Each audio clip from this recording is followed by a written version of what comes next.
fourth edition of the Sunday special with teachers. I think with this edition we are completing all the South Zone states, and we'll be moving to the next zones subsequently. So this edition we have the state of Andhra Pradesh and Telangana, and we have a galaxy of very esteemed speakers and teachers who will be sharing their vast wisdom with us, and we also have reflections from the postgraduate students. So I'm eagerly looking forward to the session as all of you, and I will now hand over to Dr. Kiran for the introductory remarks. Over to you, Dr. Kiran. Thank you very much, sir. Welcome, everybody. I am Dr. Kiran Kumar K. I am Professor of Psychiatry at Vaidehi Medical College, and I'm also representing Minds United for coordinating this program. We all know that there is a huge source of undergraduate and postgraduate teachers in psychiatry in India. We estimate that there are about 600 medical institutions in India as of today. And even if we take that there are about 3 to 6 faculty in each of this institution, we are probably looking at a need of about 1,800 to 3,600 psychiatry teachers. So we thought that we need to provide a platform to this important subgroup of faculties so that they can share their knowledge. So that led to this program, which is a combined effort of IPS faculty training task force, IPS UG training subcommittee, and IPS PG education subcommittee. And we thought that we should not have any kind of participation or any kind of the pharma interference. So we have been self-sufficient, and we have been handling this program with the help of Minds United Health Sciences and the Indian Teachers of Psychiatry Forum. And we have successfully completed 3 programs. This is our 4th program, and we'll be moving forward also later. So with this brief introduction about the program for some of our new participants, I hand over today's session to the moderator, Dr. Sri Lakshmi. Kindly, madam, take over the session. Thank you. Thank you, Dr. Kiran.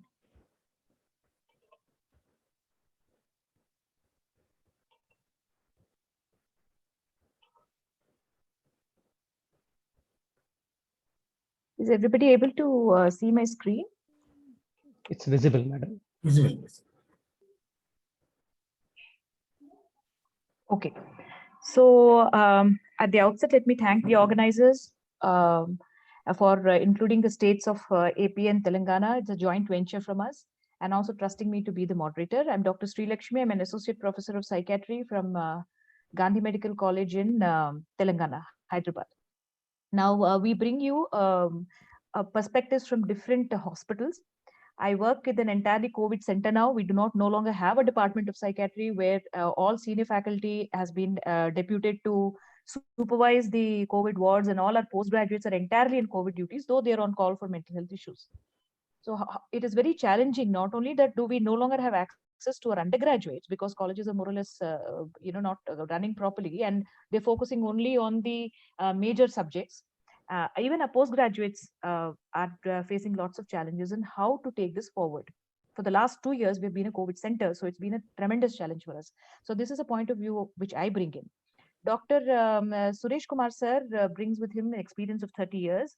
And he has both postgraduates and undergraduates, and we say, and I think I can confidently say that he has students as well as a huge fan following to this way of teaching, and how easy he makes it for us to understand psychiatry. And one of his major passions is to make psychiatry accessible to all, and therefore lies his strength in as a teacher. We also have Dr. Rishikesh, who's assistant professor, and he brings with him the challenges of now not having any postgraduate postings with him, but having an overload of child psychiatric cases, because all other hospitals catering are changed to COVID hospitals, and they now cater to the non-COVID. So he brings a fresh mind. He's a junior, so but the shooting star of psychiatry from the state of Telangana. So he brings with him ideas about fresh, innovative methods and how to learn and teach. And we have a postgraduate also wanting to share her experiences. So let me start by, this is how I thought we will go ahead. I will introduce all the speakers at once, and then invite each speaker for the turn to speak, and then we'll keep the questions at the end if it's agreeable to all. So let me start by introducing Dr. Kota Suresh Kumar sir. He's known to all of you, since most of you must be Facebook friends with him. But what you don't know is that He has a very humorous way of teaching. Exactly the way he writes his posts is exactly the way he presents, and that makes it very interesting and easy to assimilate. He's an MD from PGI Chandigarh, DPM from NIMHANS. He's also done an MA Psychology from Nagarjuna University. And I know in confidence that since his wife has by-hearted the Bhagavad Gita, sir is also on his way to do the same. He is now currently the professor and HOD of Katuri Medical College and is an avid reader, a cyclist, and a poet. We cannot imagine the number of kilometers he cycles in a day, sometimes reaching 50 also, I think, so once I've seen. So he has huge amount of experience of 35 years. He's a gold medal in forensic medicine. He was the first rank in Punjab University when he was doing his MD. He's a principal investigator for many drug trials. He's also been the ex-president of Indian Psychiatric Society, AP State Branch, and also the ex-secretary and ex-president of Guntur IMA. He's on the advisory board to the National IAPP. He's also the president of Lions Club.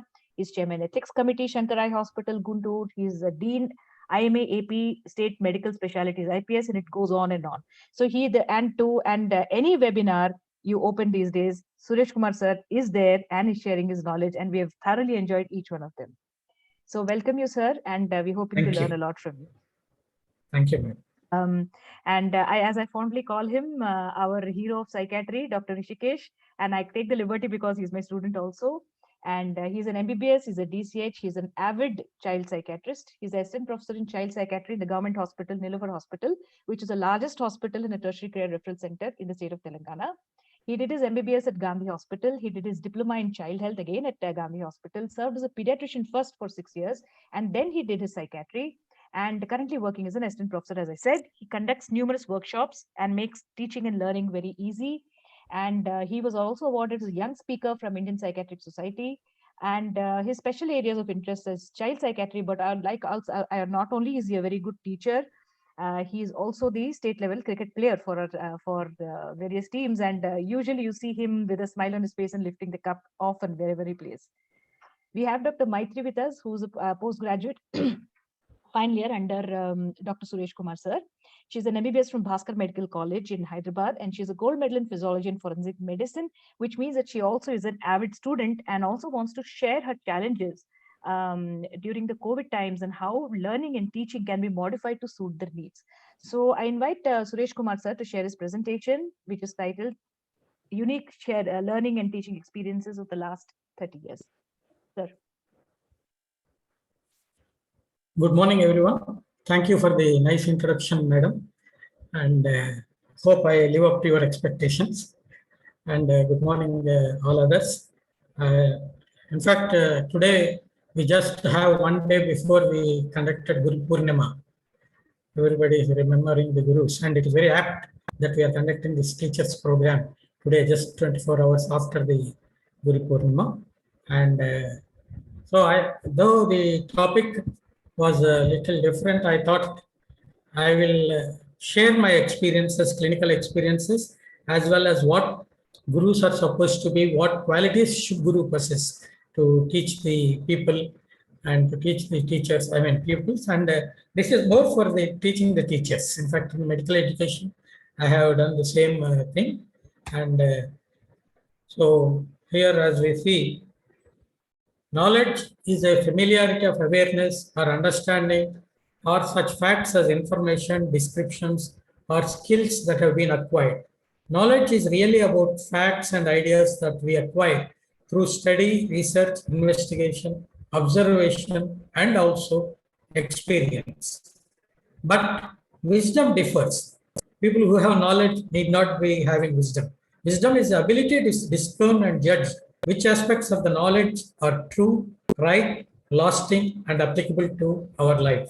That's why we see a lot of people with knowledge, but with less wisdom, creating sometimes problems, and then because of lack of wisdom. So it is always important that we should possess also wisdom.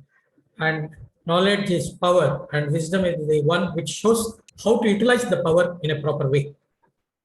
And the teacher should create an infectious enthusiasm among his students.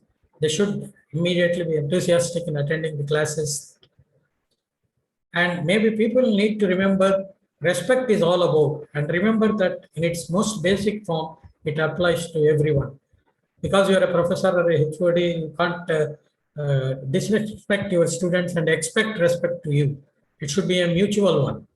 Give respect and take respect or get respect. Then you should have also teachers just not merely giving knowledge to the students, but you should create high expectations, which you should help them to reach those high goals. It's not a mere pass is enough. They should learn things, they should learn the practical things, not only things that are required for the textbook and for the exam, but for the life. What are the expected things should be taught by the teachers, and the teacher can always show you the way. And set high expectations, make the students to stretch, but not unreachable. Not those type of goals where you cannot reach, but at the same time, should not be satisfied with what the student has attained. He should stretch to the limits and attain the goal. And the teacher should be humble, willing, ready and eager, prepared to do something for the student. And in fact, whatever the things may be, starting from Gurukula of the pre-era to the webinars of today, pandemic, the teacher qualities have not changed. So I thought I will discuss about these things, because instead, even on online, if we are teaching, we have to teach them properly in a proper way. You cannot, and even the student who is interested in participating in the webinar should properly learn his here. I mean, need not think that because it is not offline class, nobody to see him, nobody to person him. It is for the purpose of acquiring knowledge you are joining the webinar, not that somebody sees or that you get an attendance. And this is the best quote I like. The very best teachers teach from, not from the notes and not from the iPad, not from the webinar, but from the heart. That is what most important of the teacher aspect. The mediocre teacher tells, the good teacher explains, the superior teacher demonstrates, and the great teacher inspires. That is the definition of the great teacher or guru. To be a good teacher means to love what you teach and how you teach. You should love your teaching profession anywhere, unless in your profession, what you are doing, you are not happy, then it will be a burden. If you are enjoying your teaching, then definitely you will enjoy the teaching. You never feel the burden. Sometimes my family members say you're taking too much on your head, preparing things and not spending some with them time. But because I enjoy to do, I love to do, I don't feel the burden. Of course, their help is always behind, and that will help. And in fact, this so-called pandemic has given me a lot of time to review retrospectively, think of myself, and allot some time for the teaching. And all the webinars which I have been teacher is really a student, because I have to prepare. I take my help, and luckily I have excellent postgraduate students who help me in preparation of the slides. I only add just masala to them. And the effective attitudes of a teacher, genuineness and kindness of the teacher, willingness to share the responsibility involved in a classroom, sincere and sensitivity to the students' diversity, motivation to provide meaningful learning experiences for all students, and enthusiasm for students' creativity to be stimulated. They have to stimulate the student to do the things. These are the effective attitudes of a teacher. A genuine care and integrity is very important. The values are most important. And when you are tempted for something, you should not lose your integrity. That is most important. And together, we can achieve more, create motivation. And as I said, anybody is always a student. Even if he is a teacher, if he is a professor emeritus, we continue to learn. And I think the best teacher for us, for doctors, is the patient. The patient always gives us lessons. We think we have so much experience and we can diagnose the patient immediately, but still we fumble and we make a lot of mistakes and correct ourselves. And the patient is the best teacher for us. Integrity is necessary for a teacher to be honest with his role and responsibility, to create a sense of hope for students, sense of urgency, and a continuous self-learning and mutual respect and responsibilities, especially with undergraduate, postgraduate students who are already doctors, who have already faced the life a good extent. You have to be definitely friendly and encourage them, stimulate them, and motivate them to do better things. And set an example, creative, positive learning space for your student. Help your student visualize a positive outcome from every second before starting. I did my MA psychology on the distant mode from Nagarjuna University 3 years back at the age of 62. So my students, PG students, immediately got motivated. I never asked them to do it, but they got themselves motivated, and 2 people got registered, and they cleared their MA psychology exam as well as MD psychiatry exam at the same time. So that's a very happy news, and I feel elated and proud for the same thing. And be positive always. And visualization, like this is one of the motivators' favorite slide. The cat is seeing itself as a lion. The top 5 qualities of the effective teachers according to the students. Till now, I have discussed about what should be the qualities of a teacher, but what do students expect? When student rate a teacher as a best teacher, what are the qualities he expects from the teacher?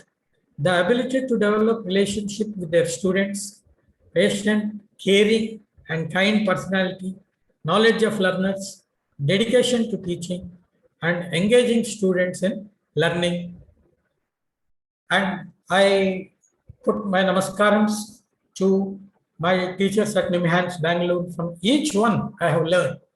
Dr. Channabaswanna, who is popularly known as SMC, I learned about practical aspects of psychiatry.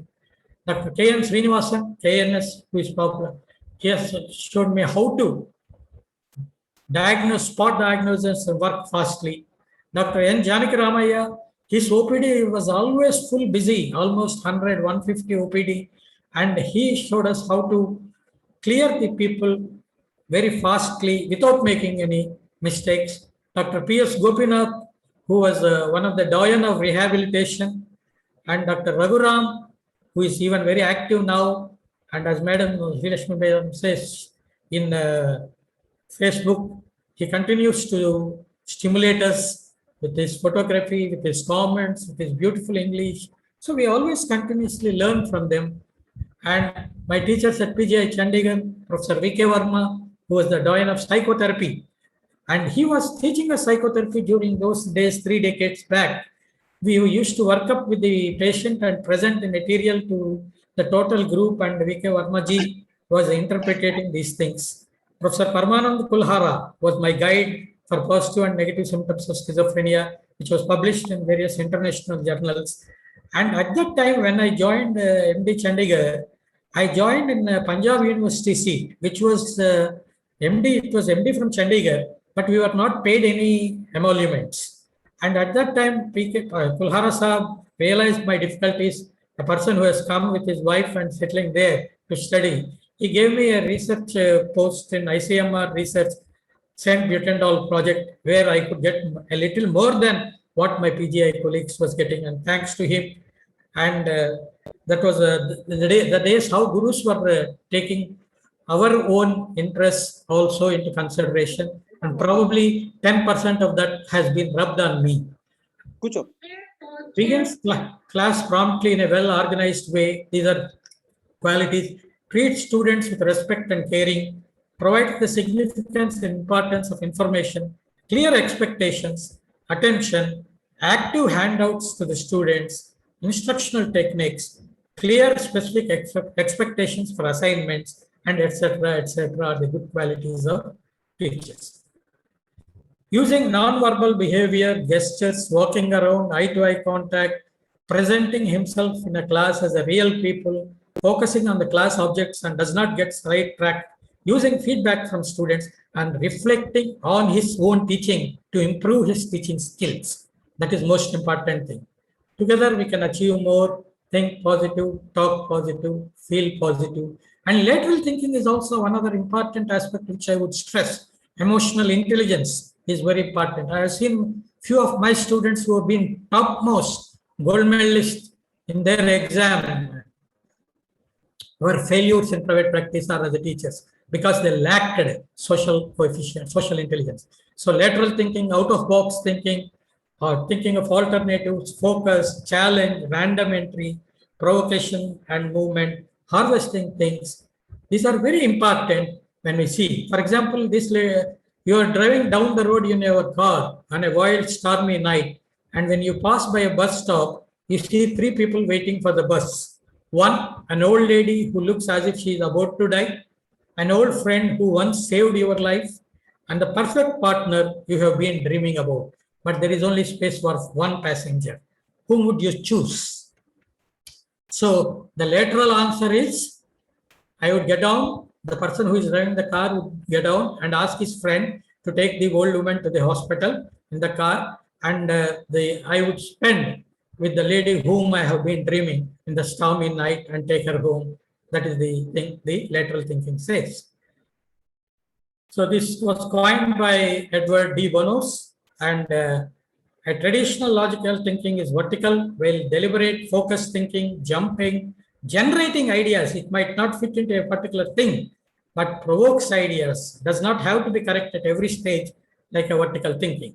That is out of box thinking is important. You have to leave your comfort zone, step out of your shoes and challenge assumptions. And maybe we should try to think out of the box. Teaching techniques, tell me, I forget, show me, I remember, involve me, I understand. So these are the best teaching techniques. Encourage a lot of questions, give your students all the tools, get a lot of sleep, maintain healthy eating, don't pull teeth, encourage students along, grow along with your class, anchor your lesson in the word, and history importance. I always stress to the people, it solves mysteries. History, but taken individually. 3 decades back, when I was in the beginning of my practice, wills made for each other couple. Both of them were very beautiful looking. The husband brought the wife to me and said, she is having excessive sexual desire and I should treat her. And he is unable to satisfy her.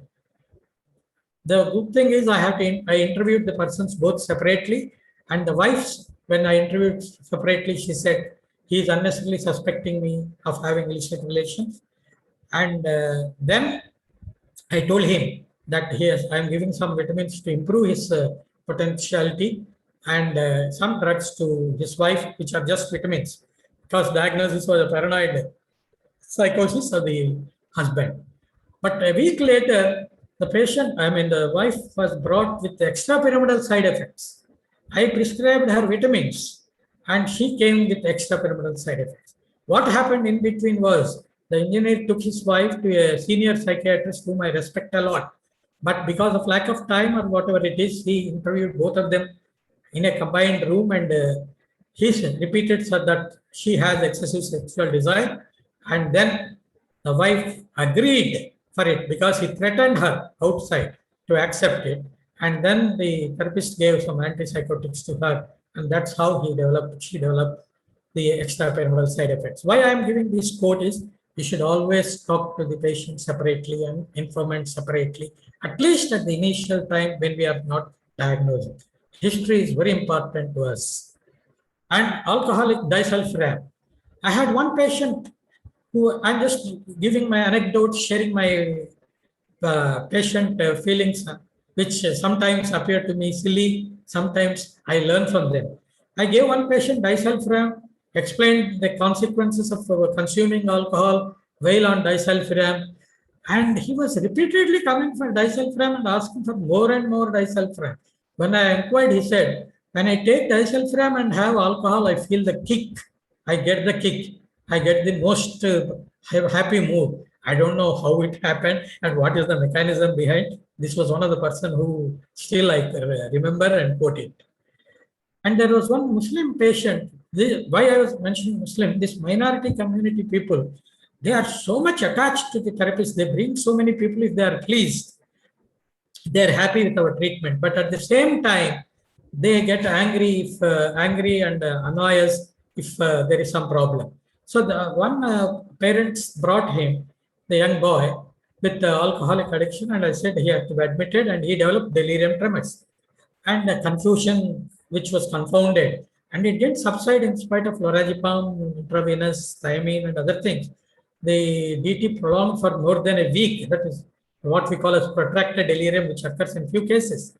But parents and relatives were not believing why we brought a patient who was an alcoholic and you made him almost mad person. You said it will last only 48 to 72 hours, but it is persisting, going on since a week or 10 days. So what I did was, I gave an alcohol to that fellow at that time, and all the symptoms subsided immediately. And I said, this is what happens. If alcohol is not there, all these things are occurring, but he has to stop alcohol. He has to go through this process. Then they believed me because I was a beginner. They've had their own doubts about my capabilities. And this was another experience which I still remember. And alcoholic subdural hematoma. There was one patient who was an alcoholic, and he came with a history of occasional incontinence. Otherwise, he was quite okay. And I asked for an MRI brain scan and asked the radiologist to look for any subdural hematoma. Then the radiologist rang me up after 1 hour and said, "Sir, how did you diagnose that there is a subdural hematoma? It is a classical subdural hematoma in the patient."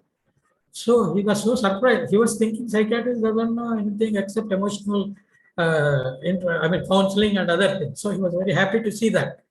And I was very happy. So we should always know about things. And when we ask a radiologist or refer a person to a physician, we should be in command. I feel this. They should not think whatever they say, we are going to hear. If you are master, definitely you can question. I ask all my PG students to follow the referrals with the other students, ask them questions, learn, and sometimes ask them questions which keep them in an embarrassing position. So that we should show our command.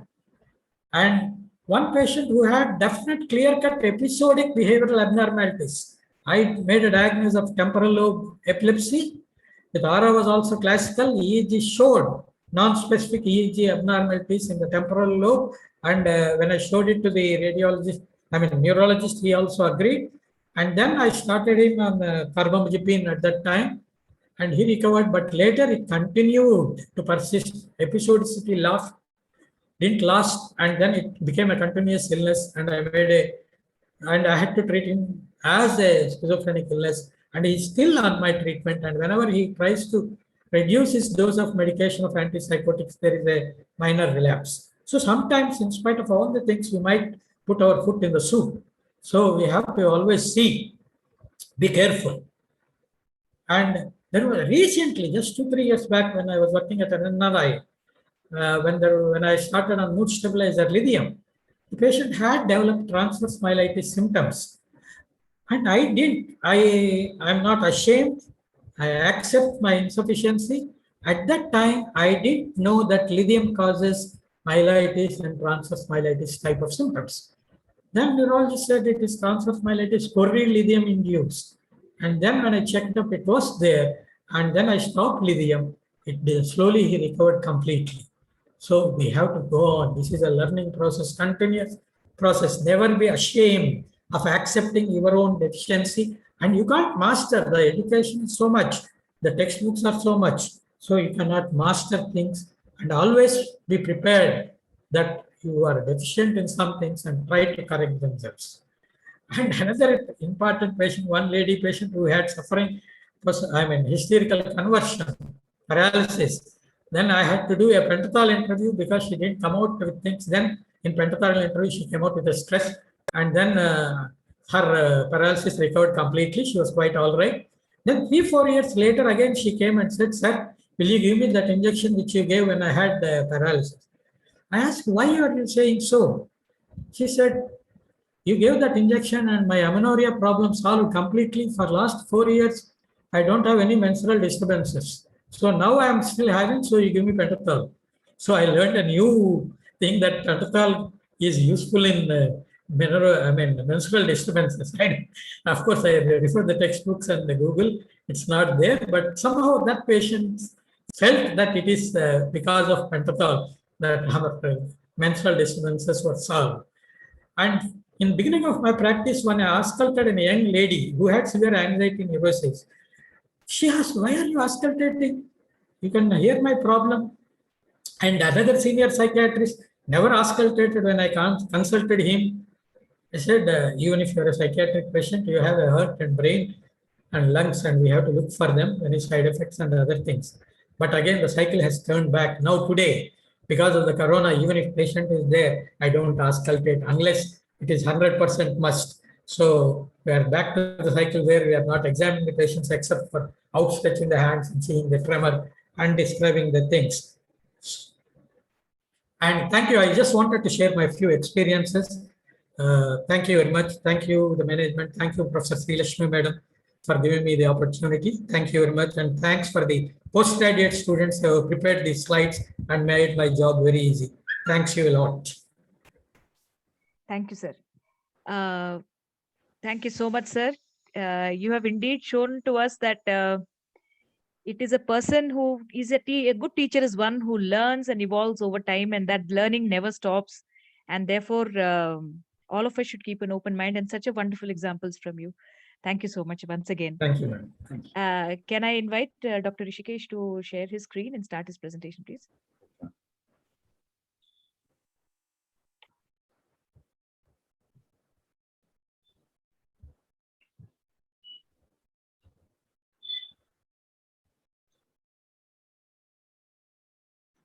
Is it visible? Are you able to? Yes, yes, Yes. yes. Okay, basically my topic was innovative teaching methods in psychiatry. So being a recent pass out and being a recent assistant professor, so I found so many things. I heard recently about, before going into these topics, when I was going through literature and everything, there was a saying that teaching future doctors with old methods by a present doctor is a quote which was given. So basically, as medicine is evolving, psychiatry is evolving, the teaching method should also evolve for teaching how postgraduate should be treated. Because previously it was more like Guru Shishya kind of relationship, which is more respectful toward the teachers. Now it's more of friendly kind of relationship where they think as they can talk anything or they can ask anything for a teacher. So it's became more friendly relationship. In the outset, I would like to thank IPS academic session to give me this opportunity, and also Sri Lakshmi Madam for giving an excellent introduction of me. So coming to, before going to any establishment, if you're examining a patient, we have to establish a rapport.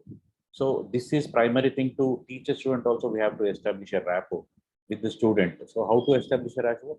Rather than being a teacher, be a guide to him. So when they come to a phase where they're already postgraduates, they're past MBBS and they're postgraduates, they know what to do and they know their goals, they know what to study, what not to study. Just guiding them will help rather than continuously provoking them to teach and everything. So guide what they want to do and what their goals are, guide according to them. That will be easy manner to understand the postgraduate, as well as it will be easy to teach them also. And being non-judgmental is very, very important. So judgmental about particular postgraduate or judgmental about the postgraduates will not help to establish that kind of rapport where you can teach the patient. That there will be a cold gap in between the teacher and the postgraduate, where you can't actually teach and you can't communicate with as much as you want to do it with other students who you didn't judge properly. And mark boundaries for your relation. When there is a relation between teacher and student, you have to mark boundaries where it is limited to some extent for teaching. If you're crossing the boundaries, give them that these are the limitations what you have to do, and this should not be crossed, because you have to keep respect as a teacher of your own. And non-dominance approach. Study says that rather than pushing the student, non-dominance approach is very good approach to teach the students in a non-threatening manner, in a friendly manner, where they'll pick up more and more teachings what you teach. They'll be more ready to learn, they'll be more interested to learn. And individual assessment of ability to learn. Every student, what I have seen in my post-graduation and what I have seen when I'm teaching, every student is not equal learner. There will be very different learners at each stage. Somebody will learn very quickly, somebody will not learn very quickly, somebody are interested, somebody are not interested.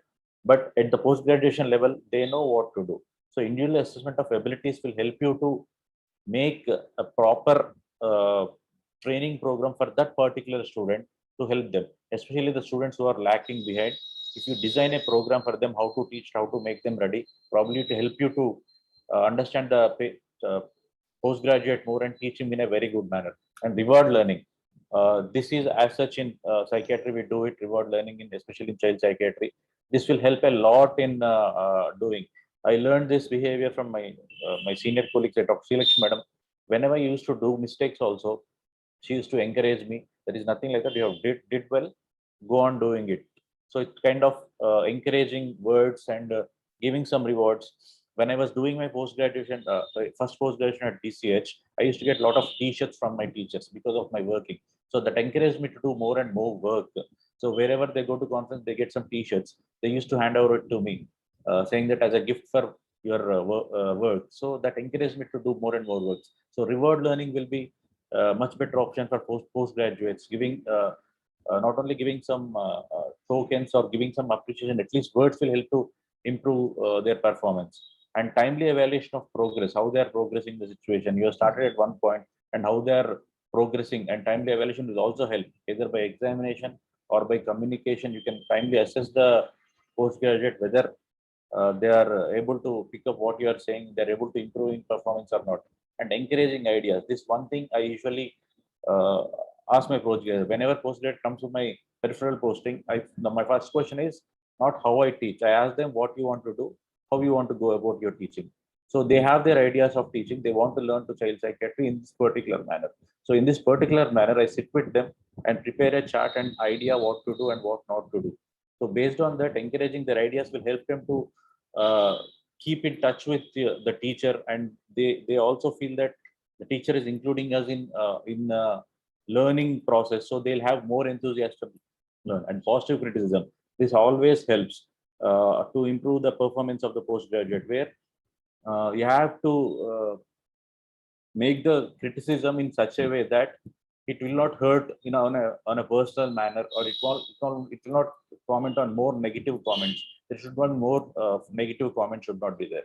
So this will help to improve the postgraduate. Coming to methods of teaching, what I have seen is most of the postgraduates as don't directly learn from the teachers most of the time. They're afraid of go to teachers and talk. Very few postgraduates are go to teachers and talk. So mentoring a junior student by a senior resident, there is a final year PG, get attached a junior PG to him, so that everything will be seen by monitored by a senior resident, by the whatever the junior resident sees. And whenever a junior resident gets a doubt, he'll approach the senior student and ask about what to do. So this will help them building the rapport among the students. At the same time, the learning process will be very quick for the junior resident, and he'll acclimatize to the psychiatric environment very fast, because psychiatry is a total different subject from what they have done from MBS. Recording the interviews done by a senior faculty. What I have seen is most of them are very poor at interviewing case. They do ask the direct questions about are you having auditory hallucinations? These are the direct questions the postgraduates usually pass at the early stage of learning.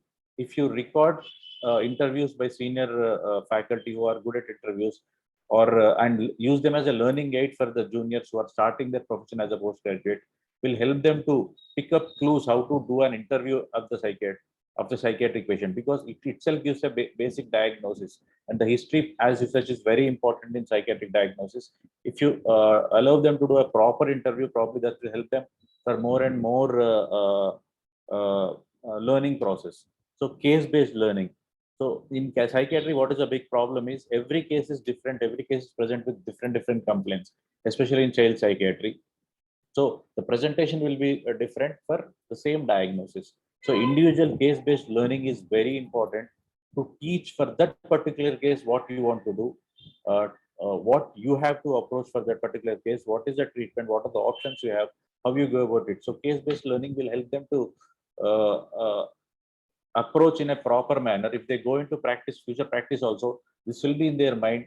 Rather than giving polypharmacy, rather than going for multiple medications, case-based learning will help them to achieve the target of treating the particular patient for their particular problems, rather than treating in a wholesome manner.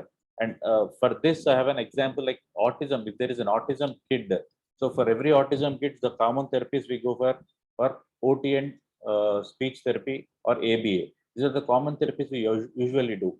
This is therapies they do on going on doing for 2 years and 3 years. Still the child will not improve at all.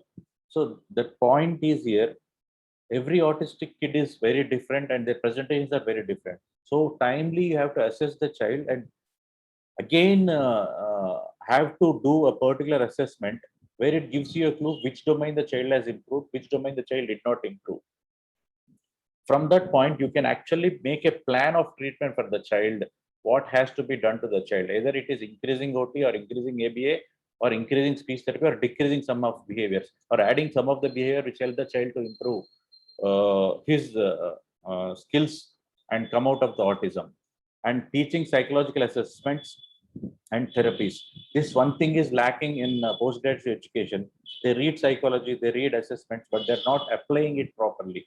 So we only look at the medical part, we least look at the behavior problems of the part. And we have to know why the behavior problems are there, why it is occurring. Is it the family that is causing, is the psyche of the patient which is causing, or is it the environment which is causing? So being well addressed with psychological assessments and therapies will help the postgraduate to learn quickly and assess the patient quickly and come to a diagnosis quickly so that the treatment will be very early. The early you start the treatment, the better is the outcome. And reinventing bedside teaching. I've seen there is a decrement in bedside teaching. When I was postgraduate in pediatrics, I used to make rounds almost 4 hours, 5 hours, each speaking about each case, talking about each different case. And this bedside teaching has to be reinvented again in a proper manner at bedside teaching. So looking at the case, what are the complaints, which is more practical based approach to the patient, where the mentor is taught to the postgraduate where how to approach this case, why these problems are occurring, what is the best drug that can be given, additional to the drug, what can be done.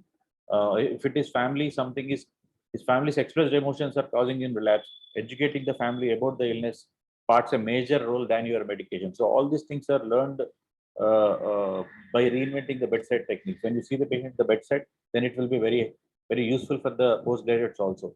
Teaching by role plays. This we have invented in Institute of Mental Health for the first time when I was a postgraduate. We had a role play for dementia. We did a skit for dementia, making the patients aware of how dementia usually presents.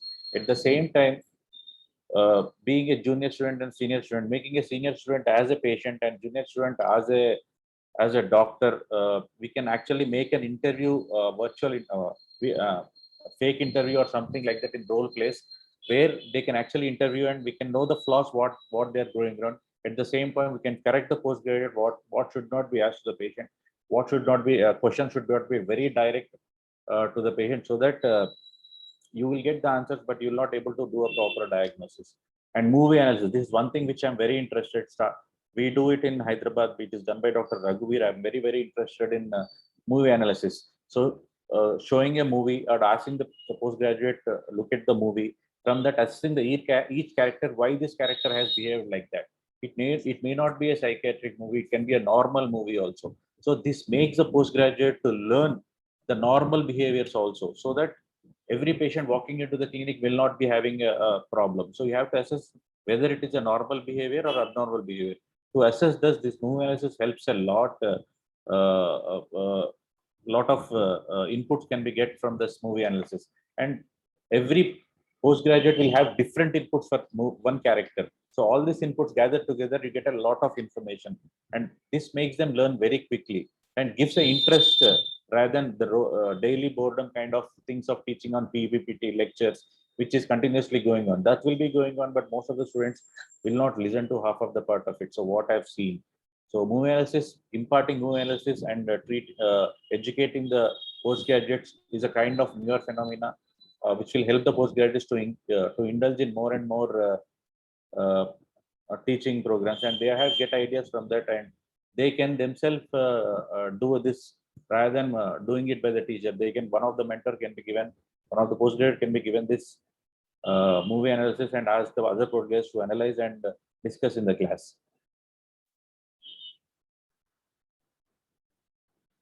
So this SNAPS model, which is recently very much used, it's a learn-centered model for education.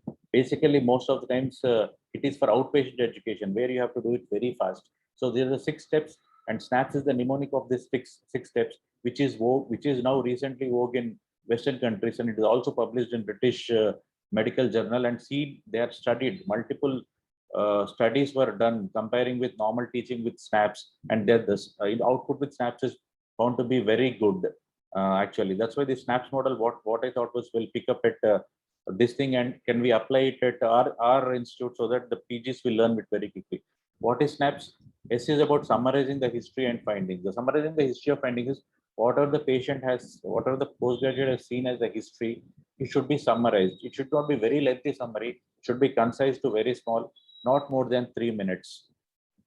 That is the summary that should be given to the teacher what is giving, and narrow from that summary we have to narrow down the differential diagnosis, 2 or 3 relevant possibilities, where what are the differential diagnoses based on the history, what are there, and analyze the different and you have to analyze the differential of comparison and contrasting possibilities. So based on your relevant possibilities, you have to compare what can be comparing to the history and contrasting to what the history has given. Based on the negative symptoms, you can come actually to a diagnosis and probe the preceptor. Preceptor is the one who is teaching.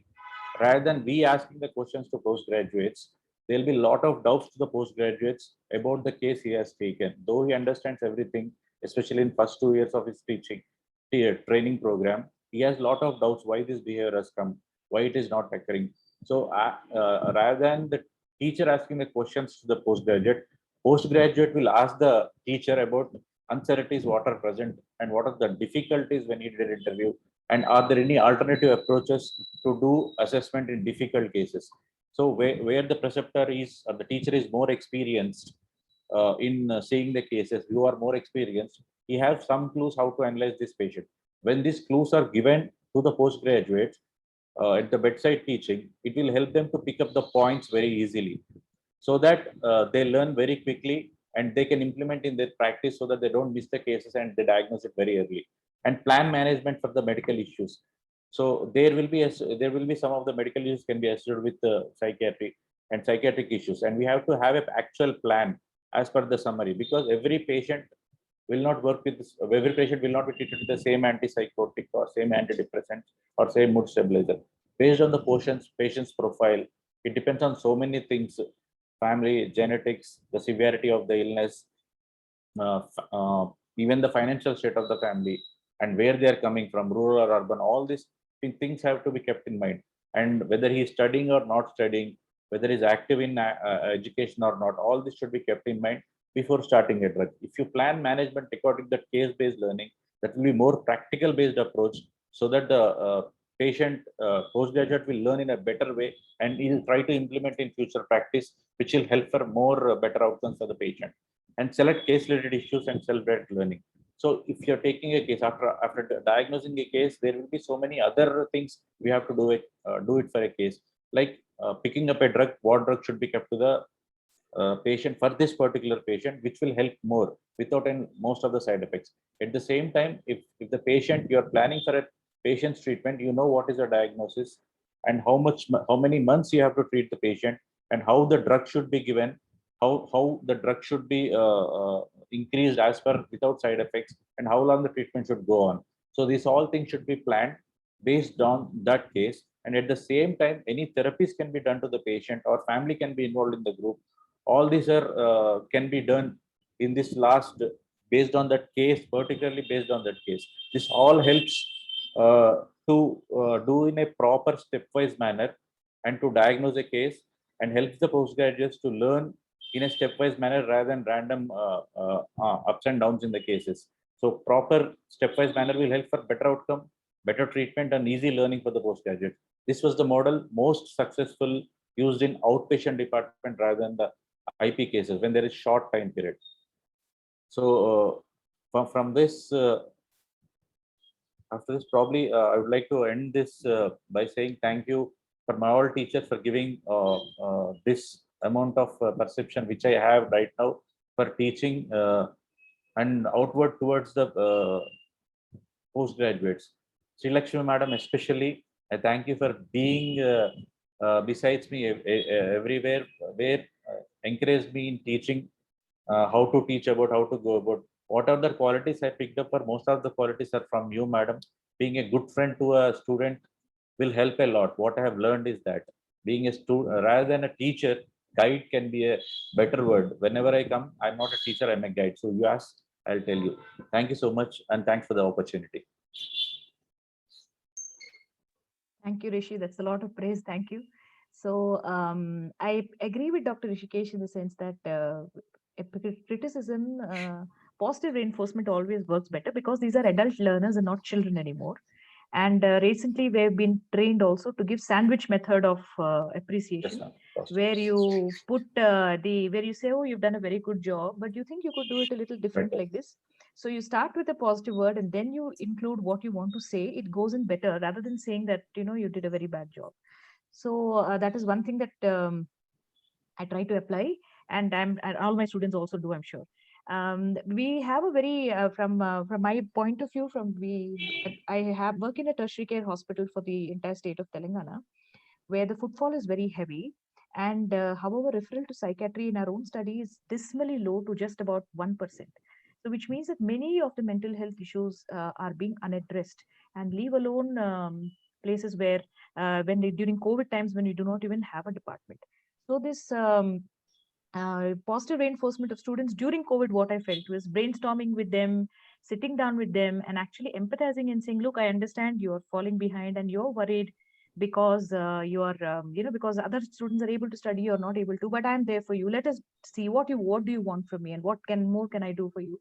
This helps. All my faculty does that, and this way we have made the best of the situation.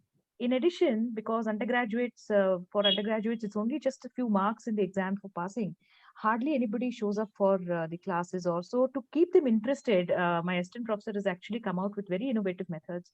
We have on each day, like a dementia day or a schizophrenia day or a bipolar day, we celebrate it with great pomp and show so that it comes in everybody's eyes. So we have a post-it day where everybody comes and posts their notes on a board, and it is right in the entrance. We have a walkthrough gallery when on bipolar day, where there is Van Gogh's paintings exhibited, where we had exhibited it. Then there is the karaoke day where they'll come and learn about schizophrenia, but they also highlight their talents by singing in the karaoke machine. So we do as much to attract attention, to tell them that yes, mental health exists and you need to be educated about it. And we use whatever means at our disposal to attract them towards us, and then catch them there and then teach them. So this was my few words from there. And thank you, Dr. Rishi. As usual, it was brilliant. May I invite the postgraduate, Dr. Maitri, now to please share her experiences, and then Good we'll morning. discussion. And if other faculty listening, postgraduates, if you could please put in your questions in the chat box, I think it will be very quick for us to finish the session. We are just about 4 minutes left, but I think with permission, we'll just extend it a little 10 minutes beyond time. Thank you, ma'am, for the opportunity. Am I audible, ma'am? Yes, you are. Yeah. I'm Dr. Maitri from Katuri Medical College. Today I'll be talking about challenges of learning during COVID times. Basically, our setup is a hybrid setup where we see COVID patients and psychiatric patients together. That means for 10 days, we'll have COVID duties, afterwards 10 days off and 10 days of OP duties. No inpatient services were provided during this time. So because of this, we had limited patient exposure and detailed understanding of phenomenology and psychopathology and bedside discussions. We are missing out on that. And the only option left was online learning and telemedicine. Though these are old concepts, but they are most commonly used now because of the pandemic. But the debate goes, will it replace the conventional method?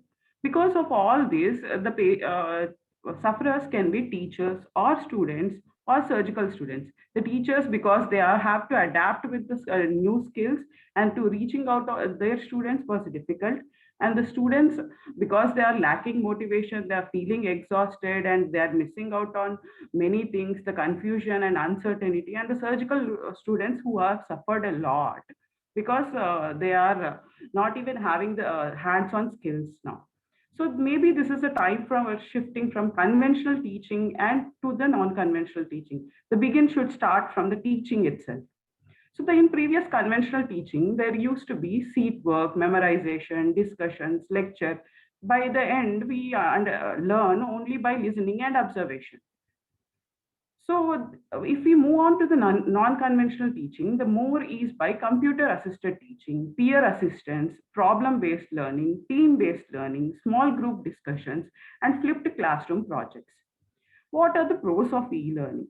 The flexibility, the wide global reach, improvement of attendance, easy access anywhere, chance of interaction with the various culturally different teachers, consistency in productivity and quality of the presentation has improved, time and money are saved because of access anywhere, and the reduction in carbon footprint is also there. The challenges we are facing are social issues because not everybody can afford this, but most of the medical students can afford.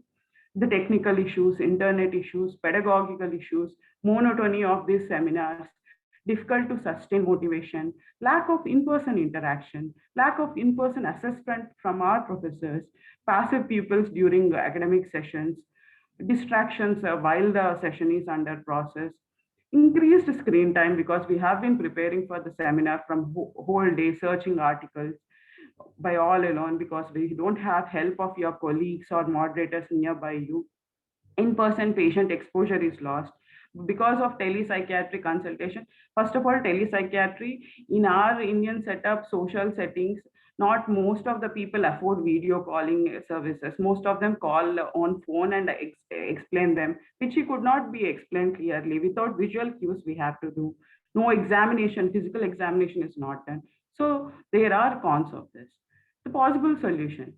For teaching, basically, to improve motivation, we can increase interactive sessions, symposium, debates, virtual quizzes can be done. And the people who went on to COVID duty or off, we can store and forward the material we have collected in this period in their absence.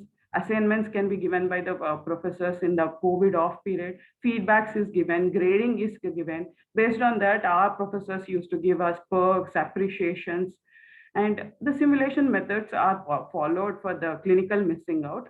Like we generally, one person will be pretending as if he is having catatonia or like that.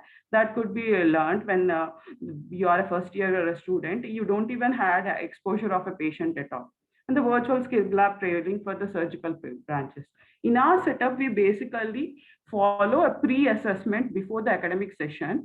Before 10 to 15 minutes before academic session, our actual main instructor will be asking us few questions or will be giving few assignments, and based on that he'll give a score for us. And afterwards, during academic session, there will be the presentation. Afterwards, the discussions will be there. Discussions, every person, if he is a UG student, PG student, professor or SR, everybody has to ask questions. As my sir says, if you don't have questions, then you did not listen properly or you did not prepare properly. So this thereby increasing the interaction during academic session and increasing the interest. Afterwards, post-test is done. In this post-test, the sir will be giving grading and the presentation grading, and pre-test and post-test comparison is there, and feedback is taken. This could be done easily because we had individual moderator for few group of students. This is followed for UGs and PGs also. The moderator assesses, assigns tasks, gives feedback to the main teacher or instructor, generally our HOD, and he gives grading and he selects the topic based on our lacunae. Then within each group, the moderator helps us doing team-based learning. In our team-based learning, we do 3 steps. Preparation phase, where we have materials or articles or textbooks, we learn basic, and we don't ask questions as such in this phase. And the material is provided 3 to 4 days early about the presentation or academic sessions in our academic group. Afterwards, in the phase 2, we'll do like individual readiness assurance or team readiness assurance is there, conducted by our moderator, and this is given to our HOD. So if they, most of the questions are belonging to few topics or related to some topic, he will include those in the session. And during session, we'll have a discussion session. And if it is a case discussion, we can have an activity kind of thing. So thereby we are implementing flipped classrooms. which is different from a classical setting. That is, in classical setting, we read at home, we listen to the lecture, and again we read that properly. In flipped classrooms, we are basically interacting from e-learning model, from social learning websites and our teachers and different articles or the materials provided. Afterwards, we are interacting about this and discussing about this among our groups in small group discussions, and then we are going back to tasks during the sessions. Generally, the tasks are examination skills. The small group discussions are done among our own group, among PGs or a group. That is collaborative mind mapping. This was like Google Docs or Sheets or MindMaster materials are shared among each of the friends. And think, pair, share. This is a concept we followed for few. We prepare few questions or a few MCQ kind of thing, and we share among our groups. And the other person will share. We will take turns for this and will present. We have many people need not do multiple loads of work. We are doing a smart work. At the end, we are discussing only the gist. Even jigsaw, which is done mostly in journal clubs, we used to do this. For a similar topic like treatment-resistant schizophrenia or depression, there are many articles based on this. So each person will read few articles, 1 or 2 articles, and there will be a discussion among ourselves. And at times our moderator is also included in this group. And then we can discuss among ourselves. We are not having the burden of reading many articles and preparing for our seminar or a journal club. Debates are conducted frequently in our setup by our moderators, and the movie clubs are conducted. Generally, we have a Saturday off day for the academic activity, 1 day for journal club, 1 day for case discussion, 1 day for drug discussion, and 1 for seminars. So Saturday is off day where we do movie clubs. That is, we see our moderator will suggest one movie, and nowadays madam is even trying to UG students. We'll see those movies at home and come back and discuss about what we appreciated, what phenomenology we appreciated in the movie, what doubt we have, what we didn't understand. And then problem-based learning, which is mostly used for case vignettes by our sir. Generally, previous traditional methods, we read fish psychopathology, we memorize it, and afterwards we'll go back and see the cases. In this problem-based, sir either gives case vignette or a case in-person case, and we even when you, I remember I joined. It was 2 weeks from when I joined the college. I was given a case and asked to take the case. I said, sir, I don't even know anything. Didn't even buy fish psychopathology. And then, no, you have to see the case. Then I saw the case. I was very much annoyed, but now I feel it is a blessing. Then I understood what I am missing out after when my senior examined the case. And then I went on and read the book on the requirements which are required for the preparation. And at the end, online examinations are also conducted nowadays. When it was the concept, I thought, how can a person assess us based on online, and which will be very difficult. He don't even understand our situation. But it was done smoothly into our seniors when they were given case vignettes, video assisted examination modules. The cheating was prevented by examining proctoring software. Online live real-time investigating viva was done, and recording screen time was done. And finally, practically, we were assessed. This was very much helpful, and this cleared much of my doubts about the online examination, because my examiner doesn't even see us, and they expect me to answer. They don't understand my expression also. But now this is a helpful solution. And I thank Dr. Suresh Kumar Garu, who is my academic skill mentor, but now he is not only mentor to me. Because of this online webinars, he has become virtual mentor for many students. And my clinical skill mentor, Dr. Sanjay, my moderator, Dr. Sri Ramya Garu, and thank you for the organizers for giving this opportunity. Thank you, Maitri. That was very interesting. And you have given us lots of solutions and ideas about how to take it forward. Just 2 quick questions. I think we've already 10 minutes over time. From Dr. Kiran, he says very valid point that COVID era has increased the number of webinars and passive learning to students by various teachers across geographic boundaries, it's time to consolidate this knowledge in the near future. And Dr. Kishore asks Dr. Rishi if there is any difference in the teaching learning methods in psychiatry and pediatrics. Rishi, would you want to take the question, please?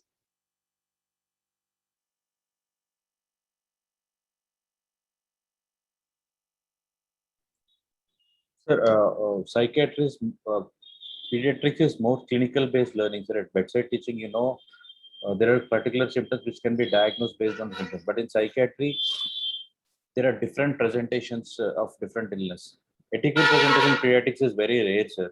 But in psychiatry, every case has a different presentation, and the phenomena will be different. That's why you have to spend more time with psychiatric patients, and especially in child psychiatry, it will be very, very difficult to tackle the child unless you establish a rapport. So it will take more and more time, lot of patience, which is unlikely with pediatrics. Simple examination of pediatric case based on the symptomatology and advising meager investigations will tell you the diagnosis. But it's not like the same in psychiatry, sir.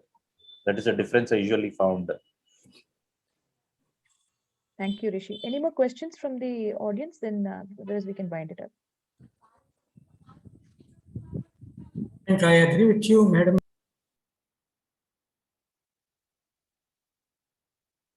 Suresh, sir, unmute.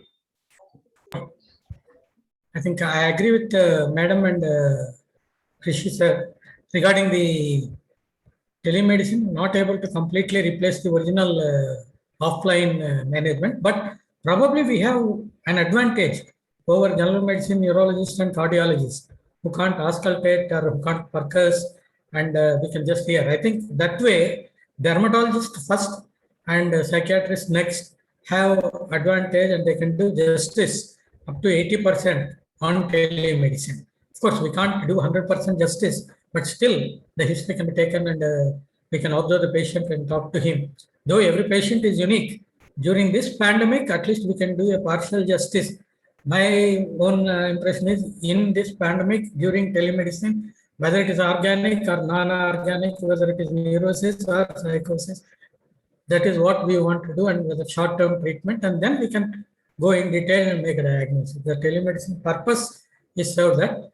And really, these webinars are a boom. People whom we have never heard, whom were very reputed icons, we are able to hear, join at our dining table itself with them and talk. Really, that's a good thing. Probably in future also, we can have at least CMEs, both mixed way, hybrid way, and conference, of course, cannot replace the social communication which we have. That is my views. Thank you, Madam. Thank you, sir. So, like Dr. Pradeep Ruben asks, what overall great presentation, what are the innovative methods used? I think our postgraduate very succinctly summarized the various flipped classrooms, flipped board classrooms, and rickshaw methods and think, pair, share. We are trying, all of us, because this are the teaching methods which are being taught to us in psychiatric training, basic teachers training courses. So we're all applying it in our individual teaching methods. So shall I end by with my last words that it is not only the undergraduates and the postgraduates which need to be taught, but it is also our fellow doctors and other sister faculties who need to be made more aware of psychiatry. So let's all spread the word more and more so that more patients get help benefited. And we like to thank all of you for giving us an opportunity, because not only is we could present our ideas from the states of AP and Telangana, we also understand that many of you are in the same boat, and we are virtually holding hands now in this pandemic situation. I thank you all again, once again. Dr. Kishore especially. Thank you, Dr. Sri Lakshmi. I think it was a very engaging webinar, and more such webinars, we need during this pandemic time to expand our horizons beyond the traditional boundaries of teaching learning, because we all know opportunities are restricted. And I think today's webinar also has given us a lot of insights into how we can evolve, our teaching learning methods to suit the ground realities of the pandemic. So I will now hand over to Kishore for the closing comments, and perhaps we have to move to the next zone now. So maybe Kishore would like to speak about that, and maybe any closing comments from Mohan Isaac sir, if sir is available. Over to you, Kishore. Madam, it was wonderful, and even though I've never met Sri Lakshmi Madam, it's amazing to interact, and the kind of speakers she picked up, it's very impressive. At the Sunday special program, we have never looked at how many teachers attend. It's not about the numbers. One single teacher, like Suresh sir quoted so many of them, both in Enhance and PGI. These teachers, wherever they are, they make a difference. So I learned a lot in this, and Dr. Rishikesh, who has done his post-graduation both in pediatrics and psychiatry, is a rare combination to bring best from the both specialities. So I personally felt that the program was very impressive, and the way the postgraduate presented and gave her experience on all the teaching learning methodologies being used, not just heard, is another feat in itself. So I think the Andhra and Telangana edition of this program has come out really well. Thank you, madam. I really appreciate the way you have coordinated this program and picked up the speakers. Vikas, to you for making the South Zone circle complete from Karnataka to Andhra and Telangana. It's wonderful that you coordinated all the things. And my dear friend Kiran, who ensured that we are on time every time. Now, I would like to invite Dr. Sujit Circle, who is the EC coordinator and associate professor from Institute of Psychiatry, Kolkata, who will be taking charge of East Zone, and he will be coordinating the entire East Zone. And for the first time, we will bring everyone from West Bengal to Orissa and other states on this platform, and all the YouTube videos will be available for everybody to go back and refresh their teaching learning. Dr. Sujit Circle, you're there? Yeah, very much. Yes. Am I audible? Dr. Sujit? Yeah. Thank you, Dr. Kishore. It was really a nice program, Dr. Srilakshmi, and many congratulations to Dr. Suresh and Dr. Rishi and also Dr. Maitri. And it was really good. Actually, I am the EC coordinator of this IPS faculty training section. And I was quite impressed with Dr. Kishore's effort, which has been going on for more than a couple of years, I suppose. I know Vikas personally, and we have interacted on several occasions, and it was very nice watching this program. First time I am inside this program, but I have seen the video recordings in the YouTube channel of the previous sessions. So I have expressed my desire to carry it on to the East Zone states, and I will be troubling some of you for guidance. I have already got the topics that you have covered. Maybe I will try to introduce new topics or in consultation with the senior people. There are a good number of central institutes also. We have CIP Ranchi there, we have Tezpur there, as well as lots of institutes. And actually there are 6 to 7 states which have PG institutes. Apart from Bengal, there is Orissa, there is Tripura, there is Assam, Bihar, Jharkhand. So there are around 6 to 7 states, and I've talked to the teachers. All of them are interested, and this program also, you'll be happy to know, is known to most of the people who are active. So I think it's a big inspiration, and I think it's also a big challenge to even match up to what you have done so far. But I will try my level best with your cooperation. Thank you once again, and that's it. Over to you, Kiran. Thank you, Kiran. Over to you. Yeah, thank you all. I think any last comment from Dr. Mohan is there? I'm very much here. I'm delighted to echo all that has been said by Vikas and Kishore about the quality of this program. Vikas, in his introduction, said this is the 4th edition. Initially, we had Tamil Nadu, then we had Karnataka, then we had Kerala. I have attended all of them from beginning till end. I've been trying to see what have I learned, what additional things have I got. Each one was very good. And I must say, each one exceeds in its overall, the quality, the previous one. I must say that is very true with the Andhra Pradesh and Telangana. I don't know whether it is because the two states are involved. I must say, to me, this has been an excellent program. I know Sri Lakshmi many times said this is called 60 minutes with teachers. We already exceeded 60 minutes, but since Kiran kindly asked me, I wanted to say this. From my personal point of view, I was able to see Suresh, who is an old Nimhan's friend and colleague after so many years. It was very good. I must say I have known him as a TPM student and here and there meeting, in conferences, etc. But he has matured to be an excellent teacher. His slides, all the things, the qualities of a crew and various things. And I also heard from many others that he teaches with a lot of humor. It is important. I also sense that humor when he talked about the three people, what do you do? He said, he will get out of the car and he will send the, patient who is very serious to the hospital, but he will spend the rest of the time with that his partner whom, about whom he has been dreaming all his life. Of course, we didn't hear the big laughter because we are on a, virtual platform.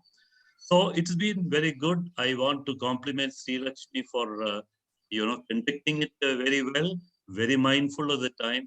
Rishikesh, for me, since I have not been very actively involved with a lot of things in India because I've been in and out, it's also, I consider this as an occasion to see the bright, young, upcoming stars of Indian psychiatry and particularly Indian psychiatry teaching. Both Rishikesh was already introduced as a hero. I can echo that. He is already a hero and he is I think in the introduction, Sri Lakshmi said he's a rising star. I think he's already become a star going by his presentation. Maitri, of course, I think Kishore has already mentioned that she is, conveyed the pros and cons of online teaching. The good things, there are lots of good things. There are not so many good things. And she has also given us some solutions how to overcome this. It is quite likely that, we are little relaxed now because the COVID wave 2 has come down. But, even this morning I was reading that in France and Britain and all that, it is COVID wave 3, maybe in some other country in United States, they are talking about the COVID wave 4. So we are probably going to have this online teaching and training and webinars and all for some more time. Although it is not the best, of course, we miss the interactive part of the teaching, but for want of anything better, we may have to continue with this. I personally think that I echo what Suresh said. You can sit in your dining table and 8 o'clock to 9 o'clock, along with eating your food. We can also see very eminent people talking. All these have become possible. If this virtual meeting was not there, I couldn't have seen Dr. Suresh after a long time.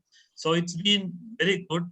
And now I'm looking forward to, now the South Zone is over. I'm looking forward to another region of the country about which I know a little bit, not as much as South. So I'm looking forward to the next Sunday, the last Sunday of every month. This is going to be an important program.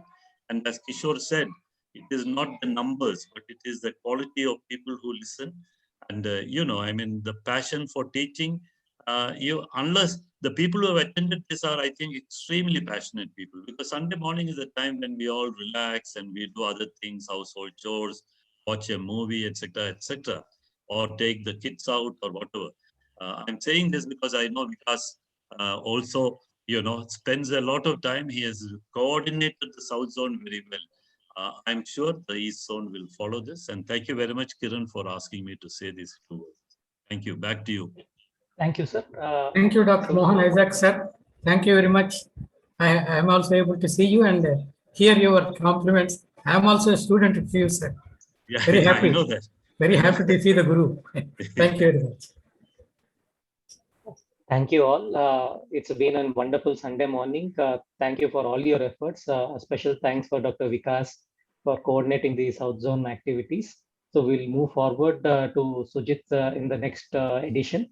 So with this, we wind up the session. Thank you again, one and all. Thank you.